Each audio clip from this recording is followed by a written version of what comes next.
Mesdames, Messieurs, bonjour. Bienvenue à cette conférence de presse qui sera tenue par M. Michel Barnier, le négociateur en chef pour la Commission européenne dans le cadre des négociations qui vont s'ouvrir avec le Royaume-Uni. Nos excuses pour ces quelques minutes de retard, mais les directives de négociation ont été adoptées il y a peu de temps et nous souhaitions attendre un petit peu pour donner les meilleures chances à la publication de ces directives qui sera chose faite dans les prochaines minutes. Monsieur Barnier, la parole est à vous. Merci Eric. Bonjour à chacune et chacun d'entre vous et je suis très heureux de vous retrouver dans cette salle et de poursuivre ainsi nos échanges qui vont être fréquents et assez nombreux, je peux l'imaginer, dans les semaines et mois qui viennent. Vendredi dernier à minuit, le Royaume-Uni a donc quitté l'Union européenne. C'était un moment grave, très grave, et un moment d'émotion.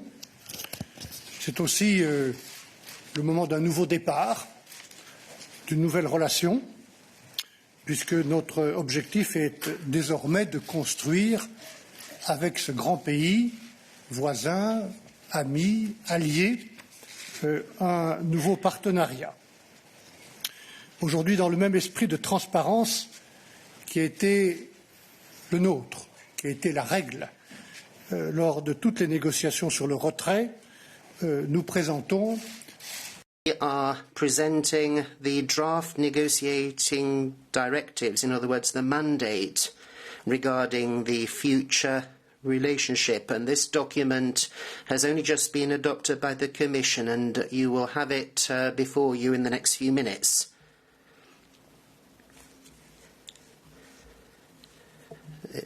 If you want that, of course. Now, this is the mandate which the Commission is proposing to the 27 member states, and it would be set for the negotiating team that it's my honour to lead. We have been preparing this new chapter for a while now. We have together established our objectives with the 27 heads of state and government, the President of the European Council and the European Parliament. So there won't be any real surprises in this for you. And we've done this taking into account the choices that have been made by the United Kingdom. And let me repeat that this is not anything that will surprise you. This mandate is nothing surprising. It's to be seen in the context of two key documents. Firstly, the guidelines set by the European Council back on the 29th of April 2017, which had been again and again reaffirmed, and most recently in December 2019.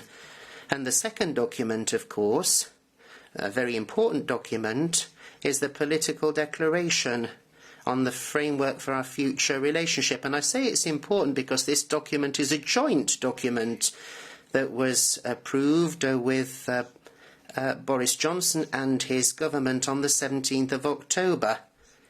And that document has also been approved on that very day by the European Council.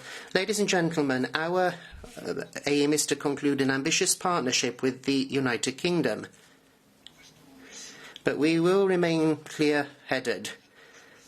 The most ambitious partnership is the one that we had, because we were in the same union. And I've often said... Could I ask everybody, please, to put their phones on silent? Thank you. C'est dommage parce que c'est une jolie musique. Hein. That's a shame because I rather like that ringtone. Moi, je ne fais pas de cinéma. Hein.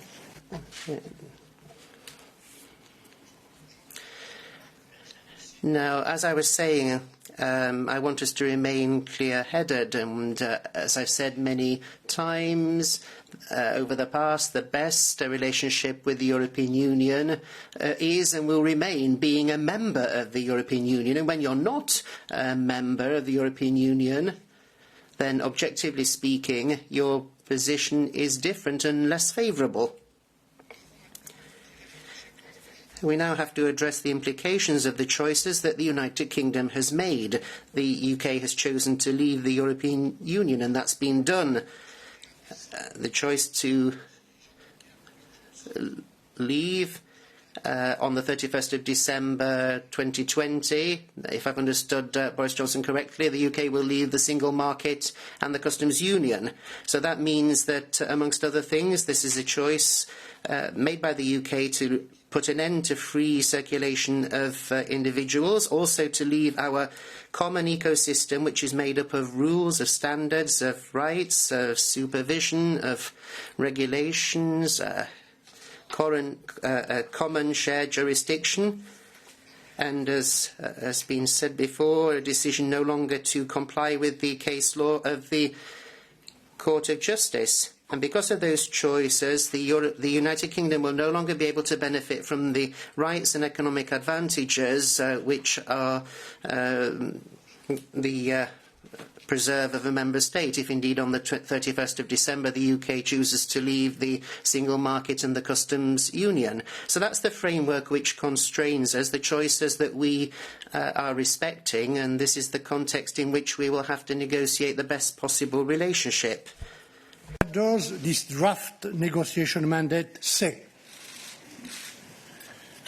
Let me briefly present, with the help of this slide, its three main chapters relating to, number one, our economic partnership, number two, our security partnership, number three, the institutional framework of governance of our future partnership. And firstly, economy. We are ready to offer a highly ambitious trade deal as the central pillar of this partnership, including zero tariffs and zero quotas on all goods entering our single market of 450 million people. An ambitious free trade agreement in services with wide sectoral coverage ranging from business services to telecommunications or environmental services. We are also looking to include digital trade, intellectual property, and access to our respective public procurement markets. We are ready to offer all this, even though we know that there will be strong competition between the UK, our immediate neighbour, and the EU in the future. Competition is normal. Competition is normal. But because of our geographical proximity and economic interdependence, our draft mandate also makes clear that this exceptional offer is conditional on at least two things. First, we need to make sure competition is and remains open and fair. We have already agreed with Prime Minister Johnson that our future partnership will prevent, and I quote, unfair competitive advantages. We must now agree on specific and effective guarantees to ensure a level playing field over the long term.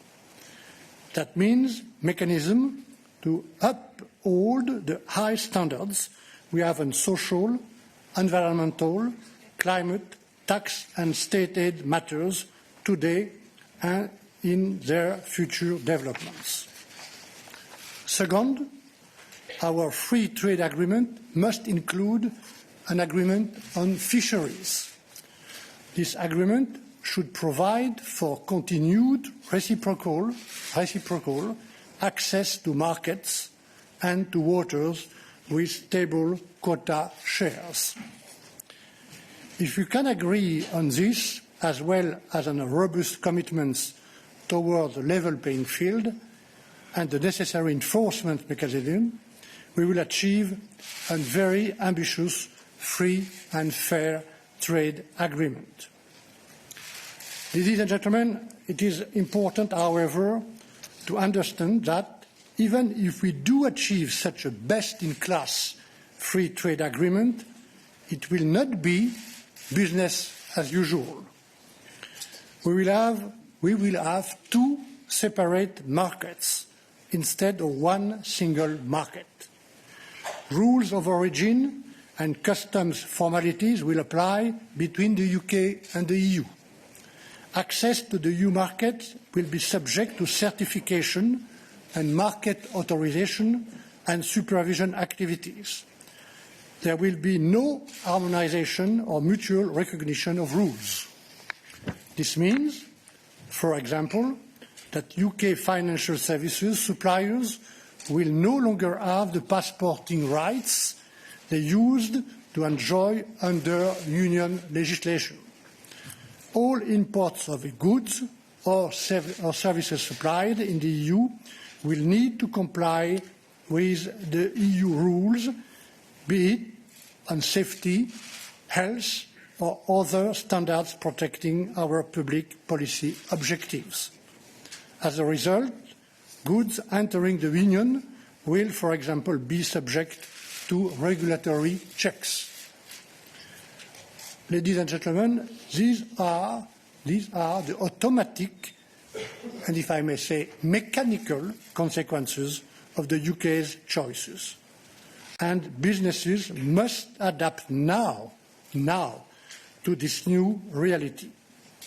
Of course, where our rules converge, either because the UK chooses to match our standards or, for example, where activities are subject to international regulations that we share, it will be easier for businesses to exchange between both sides of the channel.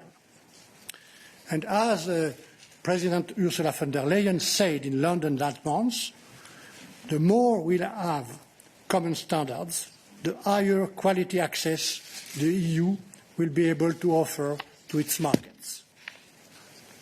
But this will be up to the UK to decide. Will it continue to adhere to Europe's societal and regulatory model in the future, or will it seek to diverge? The UK's answer to this question, a key question, will be fundamental for the level of ambition of our future relationship. And the UK must know this.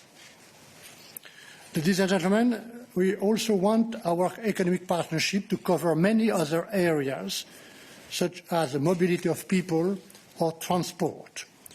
We will also consider how the UK could continue to participate in EU programmes such as Horizon Europe or Erasmus. For this, the EU will first needs clarity on its own multi-annual financial framework beyond 2020. Finally, the EU will consider whether our economic partnership will be accompanied by equivalences of financial services or adequacy of the UK data protection regime.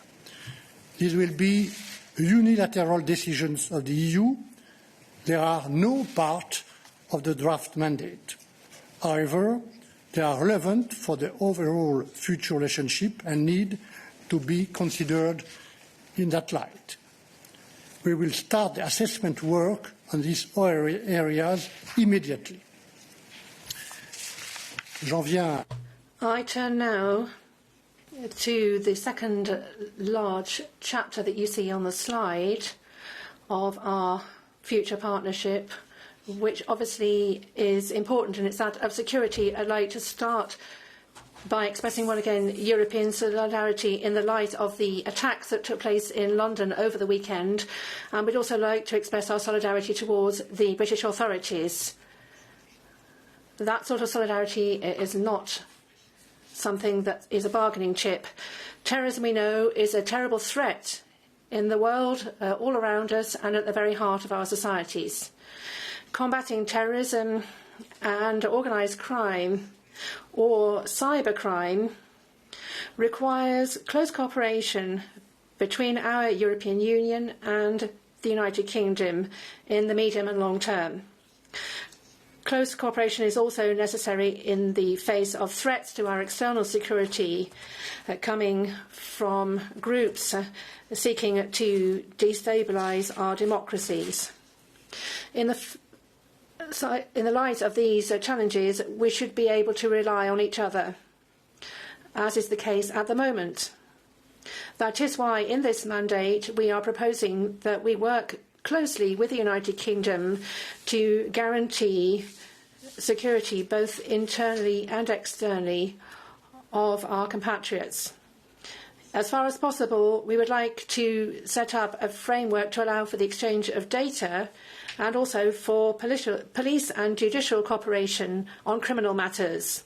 As set out in the political declaration, we need to strike a balance between rights and obligations.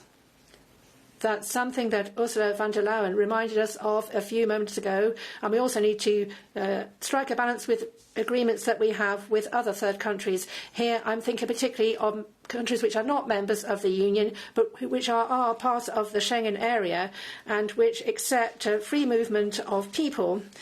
With us for years, they have been building this unique security area. Any future cooperation with the United Kingdom on internal security, we believe, should respect three conditions. And they will come as no surprise either. Firstly, the United Kingdom should commit itself to applying the European Convention of Human Rights. Secondly, the British government should set up adequate standards for data protection. This is an essential concern for the Europeans, and this is something that the European Parliament is paying a great deal of attention to and will do in the future. Thirdly, any cooperation should be subject to an effective dispute settlement mechanism. Where a partnership is based on concepts derived from European law, obviously the European Court of Justice should be able to continue its role in full. We are also seeking a sustainable cooperation on foreign policy, security and defence. This is something that we are working on and will be working with the High Representative, Josep Borrell. The intention is to protect our countries against external threats and therefore to swiftly create a framework allowing us to work, cooperate and exchange on conflict management and promoting peace and security. For this, we need mechanisms for dialogue, consultation, information exchange and cooperation. These are mechanisms which should fully respect the autonomy and sovereignty of the Union and also the autonomy and sovereignty of the United Kingdom. Lastly, a word on the third chapter, an important chapter, a fundamental one, that of governance. An ambitious partnership will require a robust framework to guarantee its implementation over time, its credibility. So, therefore, that affects its implementation by the two parties. Above and beyond political dialogue and consultation mechanisms, we will need a toolbox so we have an effective dispute regulation mechanism and effective implementation. This governance framework should cover all economic and security areas of cooperation. If certain obligations are not respected by either of the parties, the other party should be able to react rapidly and effectively. Also, we believe in the form of autonomous measures if essential elements of the agreement were to be infringed. So, ladies and gentlemen, this is the draft mandate which will now be discussed between and with the 27 member states. I should be presenting it to the European Parliament on Wednesday.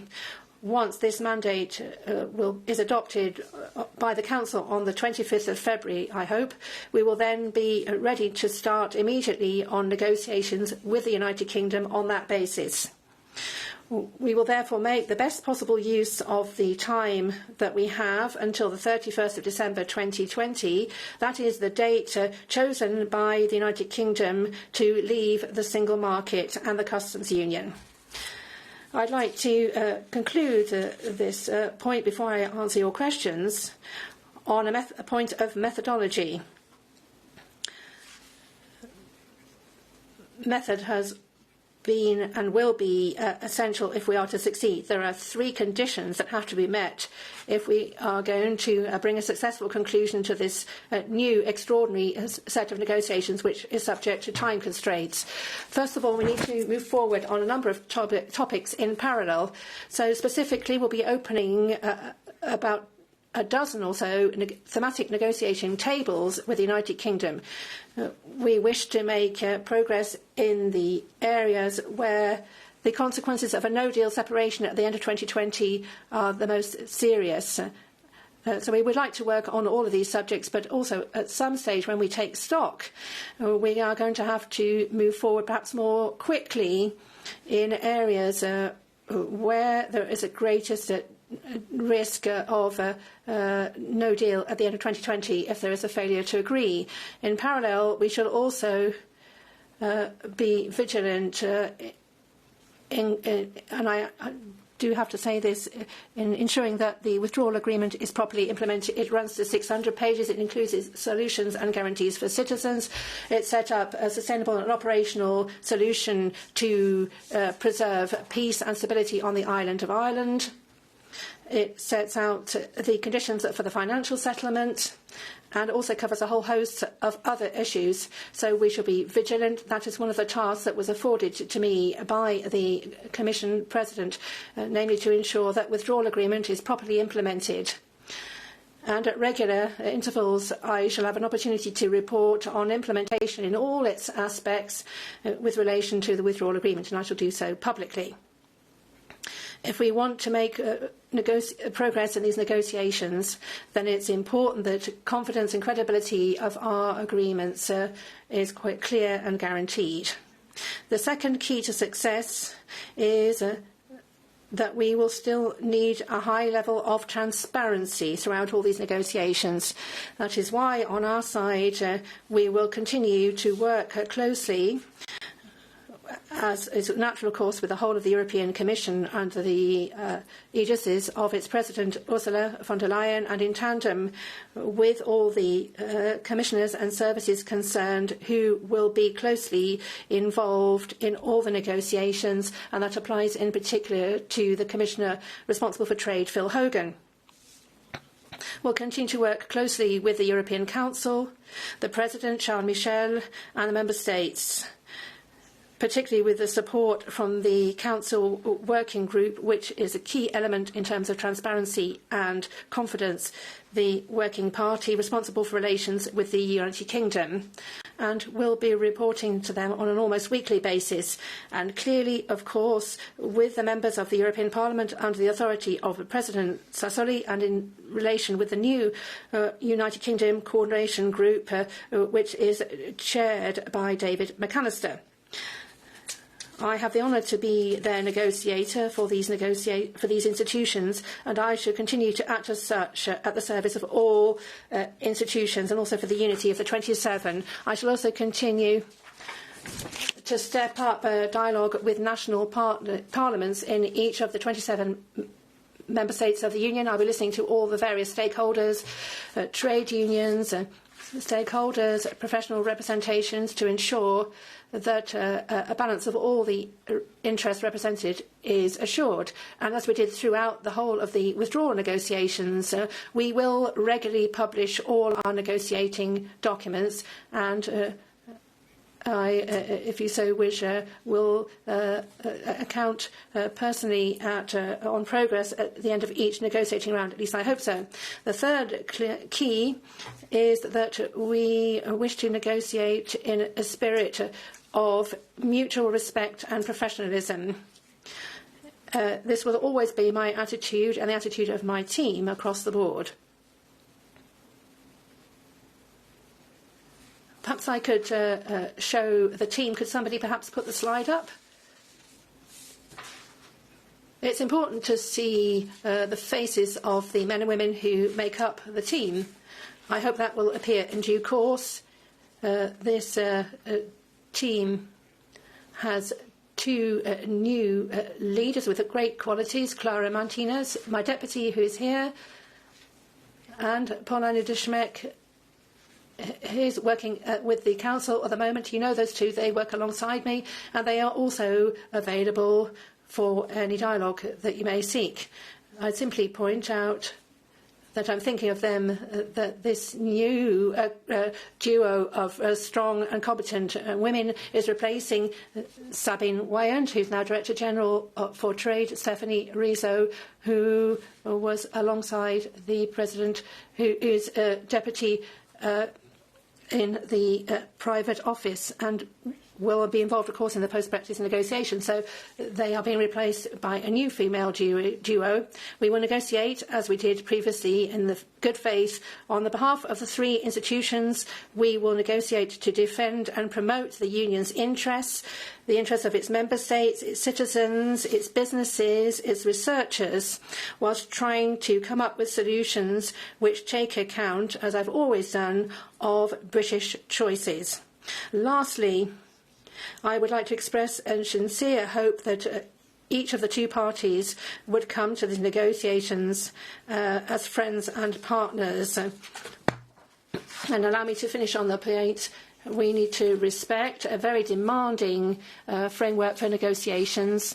We have to respect that throughout all the various phases of which it consists and which are set out on that last slide.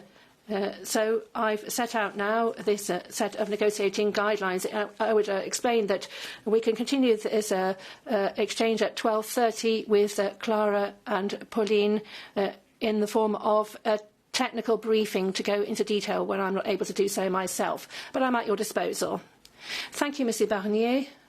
We have a question here on the left. Hi, Francesco Arascio, Reuters. Mr. Barnier, can you elaborate a little bit more on what you said about the mechanism to uphold high standards on social, environmental, state aid? Does that require an alignment with the EU rules? And is this alignment a precondition for quota-free and tariff-free trade? And also, would you say that a Canada-style deal is your goal and could be achieved by the end of the year, by October? Thanks.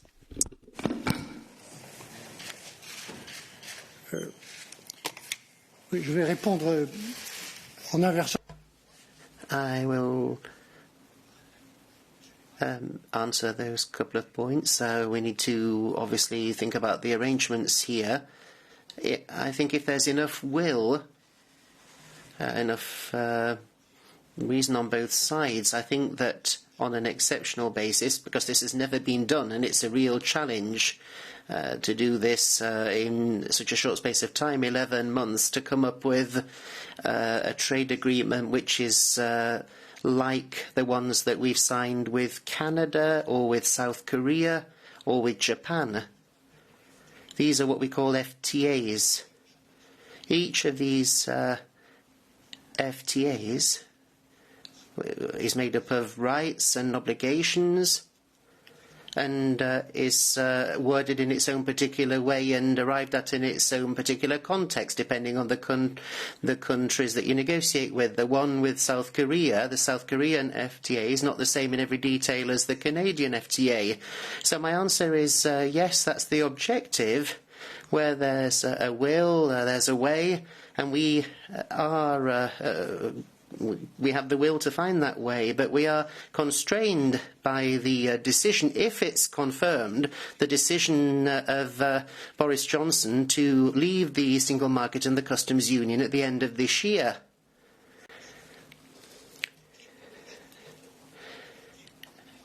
And now is the idea... what we need to discuss now is whether we leave the single market and the customs union with or without an agreement. That applies to trade, but that applies to all sorts of other areas too. In the area of trade, there's fishing, and in other areas there is the security. There is a risk of the most serious cliff edge separation without a deal, so we do need to pay particular attention to that part of the negotiation. Now, you were talking about the Canada model. I'd mentioned the other FTA models. When you take into account, as we do, the British red lines, then you end up with a particular method of economic cooperation, and there might be others that were available if we had a higher level of ambition. Now, as I say, each FTA model is different, as its different features, and there are rights and obligations entailed there, and that's what's been said very clear by Ursula von der Leyen. And the requirements that we are laying down are, of course, the whole issue of the level playing field. Now, let me say here that there's no surprise in this, and there can't possibly be any surprise on the British side to hear that, if we're acting in good faith here. I say that because in the text of the political declaration, perhaps I could invite you to have a look at it again.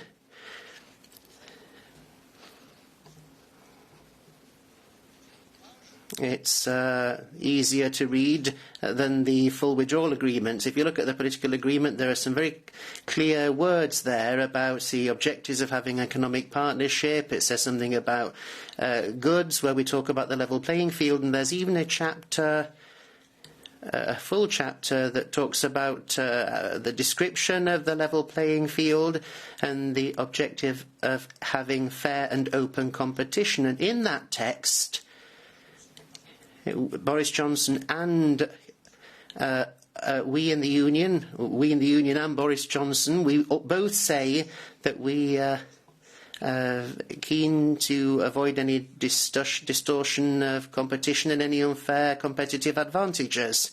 So that's what we're talking about here. And there's nothing surprising in that. And why do I say that? As I said, each FTA has its specific features, but the specific features of the FTA that we'll start negotiating with the UK in a few weeks is a trade negotiation with a major country, which has a huge population. It's geographically by us, right next to us, and it's closely linked to us because over the last 47 years we've been in the same single market. And for the first time in our trading history, which is a long one, we've got more than 60 FTAs and trade agreements. The context that we're working within will not be one in which we encourage convergence of norms and standards, but more a case of managing divergence and to ensure that the divergence that the British wish to rediscover or obtain, we obviously respect that desire, but we don't want that divergence to become an instrument for unfair competition,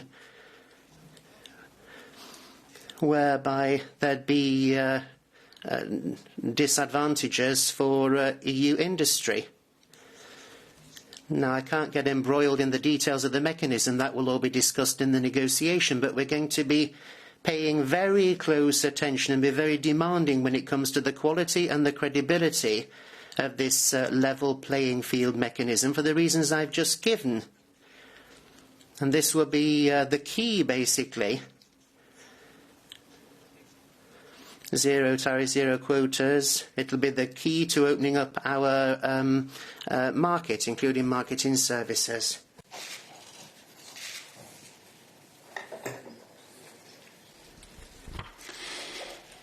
Oui, Pascal Virdeau. Pascal Virdeau from France 3. Good morning, Mr. Barnier. In a recent interview, Tony Blair asked his government to provide some more clarity with respect to their objectives, and he particularly claimed that the theoretical right to diverge is different from the practical decision to diverge. He added that there may be areas for the United Kingdom where divergence could be beneficial. Question: are there areas where divergence could be beneficial also for the European Union? J'ai lu l'interview. Yeah, I've read Tony Blair's interview. I always listen to him with a great deal of respect and attention. In fact, regularly I listen to all the former UK Prime Ministers. and obviously the current UK Prime Minister.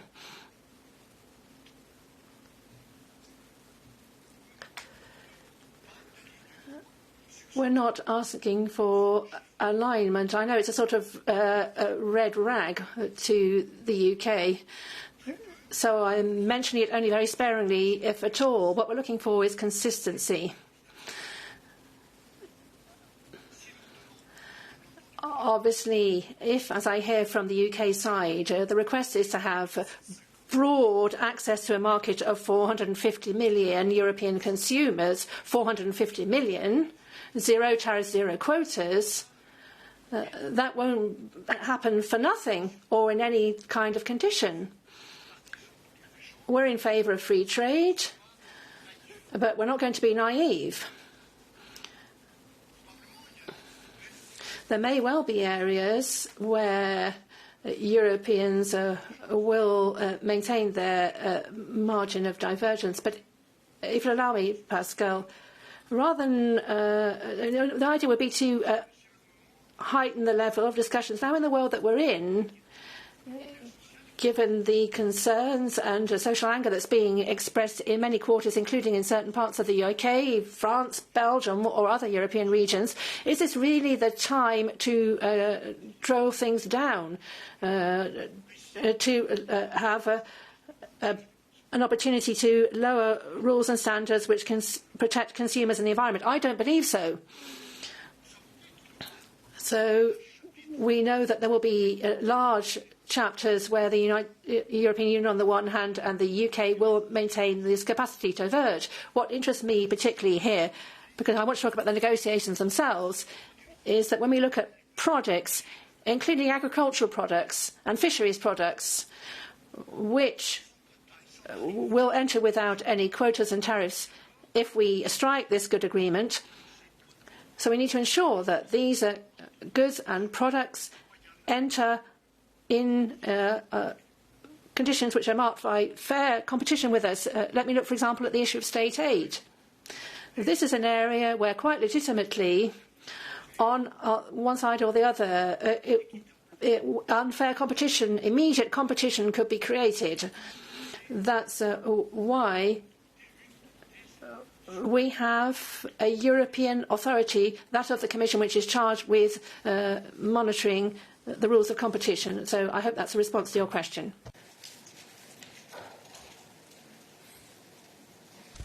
Thanks very much, Jim Brunsden from the Financial Times. Just here in the middle. Thank you.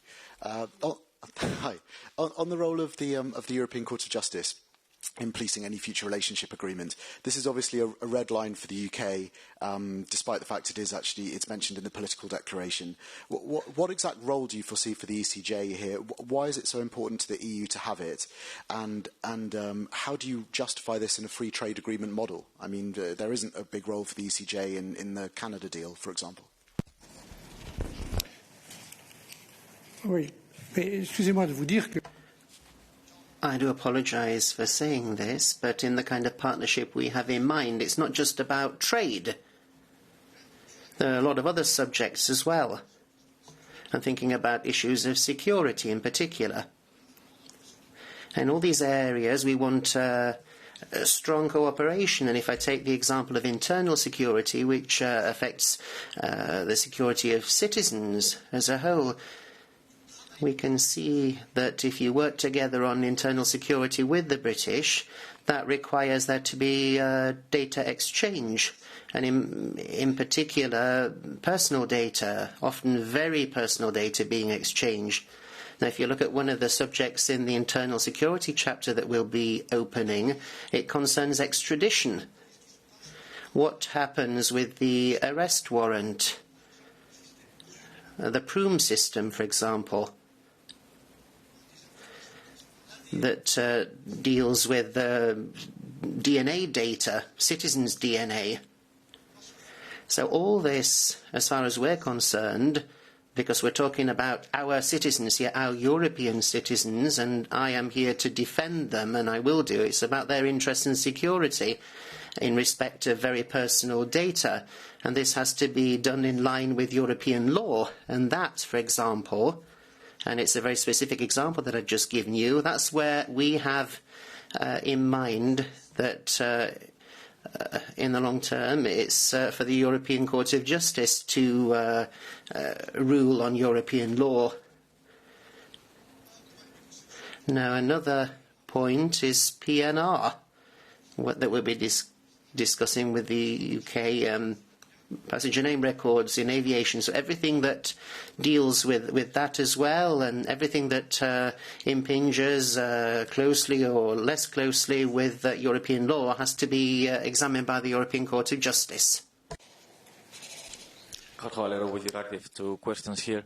Good morning. The first one, you made a reference at the end that what you expect is mutual respect and professionalism. So the comments that Boris Johnson made that they will walk away if they don't get what they want helps in that regard before the negotiation starts. And secondly, quick confirmation on Gibraltar, just to see whether, as it is the situation right now, Spain's explicit consent will be needed in order to apply the future relationship to the ROC, and also whether you expect any problem in that regard.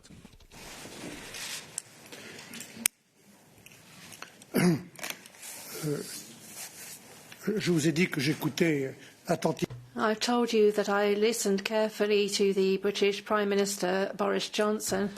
I have a lot of respect for him, and it's someone with whom I've had a very direct and frank relationship. I also listen to ministers. Obviously, the various partners have to be careful about what we say, and I'm very careful about what I say for my part. So I'm not going to make any judgments about people's intentions. I'm certainly going to get involved in polemics with any UK ministers. The idea is to implement documents signed with Boris Johnson, not without him or against him on the 17th. Those were signed on the 17th of October. Every word counts. And I can tell you that he and his team paid a great deal of attention to every word and comma of the text in the political declaration, which commits us on both sides. So the idea is to feed the political content of that political declaration into a legal text or text, and that picks up on what I said a moment ago about the level playing field. You will never be able to accuse the European Union of a lack of ambition in this negotiation. You cannot accuse us of a lack of ambition in these negotiations. Obviously, first and foremost, we will defend the interests of the Union, its citizens and its businesses. On Gibraltar, I was able to mention this issue when I visited Prime Minister Sanchez last Thursday in Madrid. Let me remind you that in the light of what's set out in the guidelines, particularly what was set out in November 2018, that territorial application of any agreement that we're negotiating, which is part of this mandate, will not include the territory of Gibraltar. Now, that means that does not rule out having bilateral discussions alongside between the Kingdom of Spain and the United Kingdom on Gibraltar. That doesn't rule out any discussion that we might have on certain issues which fall under community competence between the UK and us on Gibraltar. But if that is the case, there will be a separate parallel table, and the Kingdom of Spain will have to be involved and give its agreement to all the elements in this specific agreement on Gibraltar.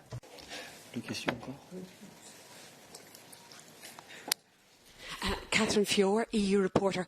Michel Barnier, you said that the European Commission isn't acting in bad faith, but do you think that Prime Minister Johnson and the British government are acting in bad faith when they've made commitments in the political declaration and they appear to be jettisoning them already?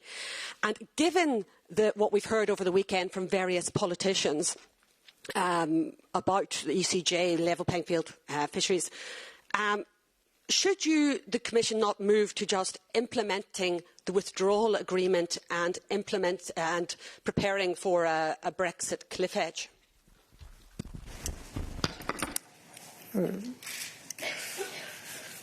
Alors, 2 points. A couple of points. As I've already said, irrespective of the result that we will arrive at the end of the year and in any subsequent negotiations, and I say that because to do everything we'll need more than 11 months of time. It won't be business as usual, and that's why I said this in my speech. Certainly as far as the EU side is concerned, it's not for me to decide on what the UK side does. I think what's important is that we try and prepare right now. We should not underestimate the changes that are about to happen, irrespective of the level or kind of FTA, the level of ambition, because there will be changes when it comes to regulatory controls on products entering the single market. And until we have finished all this, I suggest that we continue to prepare for all options, and certainly the Commission will continue to work with industry and with member states, so we'll continue to prepare for a situation where no deal has been arrived at. We certainly don't want that to happen. We'll work to avoid that. But if we can't manage a deal by the end of the year, there will be a widespread cliff edge, and there'll be some areas where there'll be no other solutions. I'm thinking about trade and fisheries there. Now, as for everything else, I'm not going to try and ascribe certain intentions to people.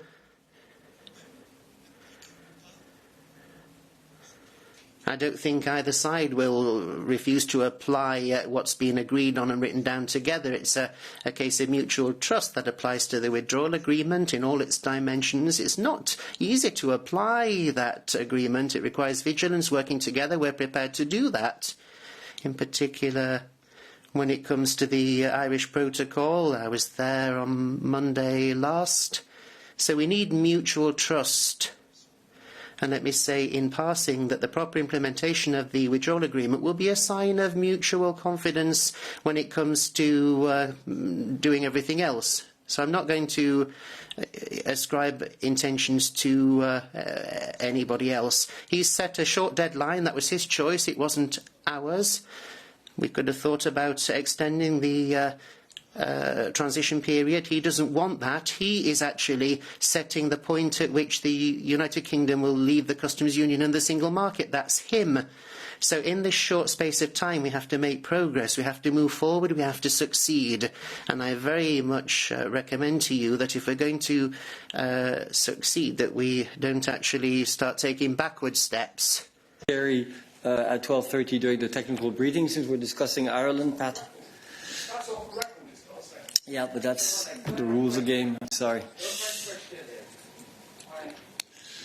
Paddy. Paddy Smith, Irish Times. I want to come back slightly on what you've just said, because I wanted to ask you about the relationship between the non-implementation of the withdrawal agreement, should that happen, and the negotiations that are going on in the future relationship agreement. Mr Johnson in particular has repeatedly said that he doesn't see any need for any controls on the Irish Sea for goods passing across the Irish Sea and therefore entering the European market. If he doesn't make any preparations for controls and continues to insist that controls will not be necessary, will there be an effect on the negotiations on the future relationship?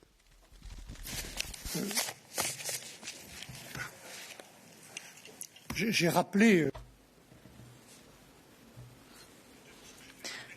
In the statement I made in Belfast last Monday evening at Queen's University, I stated that the content of the agreement that we've struck with Boris Johnson's government in all its dimensions and the need to implement it is something that has to be done without delay. I'd say in passing that within the task force we have a small team devoted specifically and solely to the implementation of the agreement on the Irish Protocol for preservation of peace. Well, what do you want me to say?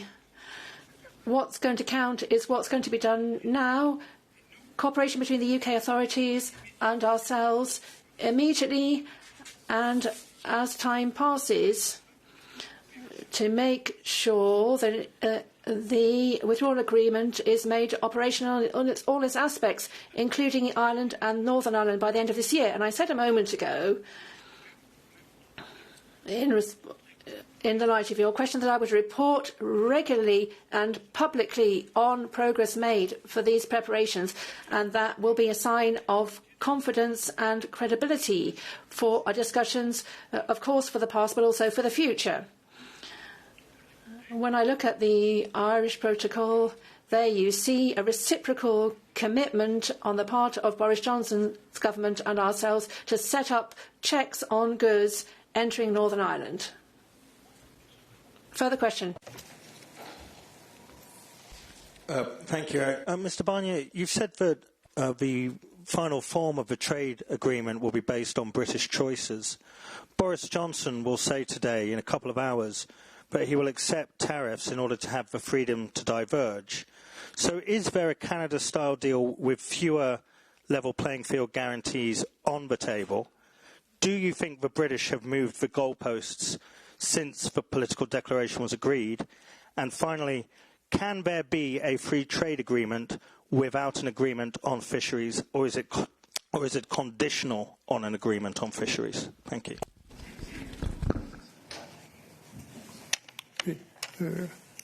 Ce sont deux questions différentes. Hein? I think there were two separate questions, weren't there? Perhaps even three. Very clever of you to squeeze in so many. Now, on the last point that I teased out of your questions, it's clear that the agreement that we wish to have in the interests of UK fishermen and in the interests of European fishermen, I call that reciprocal access to our territorial waters and our markets. That agreement on fisheries will be inextricably linked to the trade agreement, as indeed will be the third aspect, which I've already said is the agreement on the level playing field agreed with Boris Johnson. Now I'm hearing everything that's being said in the UK. We've been in this press room many times, ladies and gentlemen, over the last 3 years. And throughout that 3-year period, the time that we've spent together with the British negotiating has been marked by statements made on both sides. Now, of course, I listen to what people are saying, the declarations made, but I'm interested in where we go from here. I'm looking forward, and I want us to have with the United Kingdom an agreement which is implemented, in particular for peace in Ireland, and also an agreement that will allow us to have fair competition and fair trade and open trade between us and the UK. It's in our interest. Now, you talked about tariffs, convergence. I'm not talking about alignment. I'm talking about consistency in both directions. And again, this is a choice that the UK has made. President Ursula von der Leyen has said to Boris Johnson, I was right beside her, she put it very simply, you are the ones who will decide how much access British products have to the European market. That's something that the UK will decide. And the level of access will be proportionate to the undertakings entered into in respect of the level playing field to avoid any unfair competitive advantages, if I were to quote Boris Johnson verbatim. I hope we keep calm. I always try and keep a cool head in these negotiations. I'm calm. I show respect. I expect respect in return. And let's not be overwhelmed by certain things that people might say. We have an objective based on a text agreed on by both sides, and I hope that we can work now on that seriously. Thank you. Thank you. Thank you, Mr. Barnier. Of course, we could be here for hours, couldn't we? Griselda, question. Je suis désolé, mais on va passer ce que je vous... What I would suggest, if you don't mind, is that we move on directly to the technical briefing with Clara and Paulina so that we continue on this topic. Allez-y. Thank you. On market access for British products, this depends on whether they follow European rules or not. Are they keen to follow European rules to have tariff-free access? And then on the issue of Gibraltar, I have a major question. Up to now, this was bilateral. Spain, the UK dealt with Gibraltar. Now you've just reduced a new element. So apparently there are aspects which fall under community competence and are not merely bilateral. Is that what you said? In the common interest of discussions between the United Kingdom and the European Union on matters affecting Gibraltar, and that's set out in writing, we will have a specific parallel table between the UK and the European Union, but the Kingdom of Spain will have to give a prior agreement to each chapter. But that's not new. J'ai longuement expliqué. On the market, I've explained at some length what I've already said, so I can't give you the outcome of the negotiations when they haven't even started. That's quite clear. Monsieur Barnier, donc... Thank you, Mr. Barnier. I would suggest that we move on directly to the technical briefing with Clara and Paulina. Thank you very much.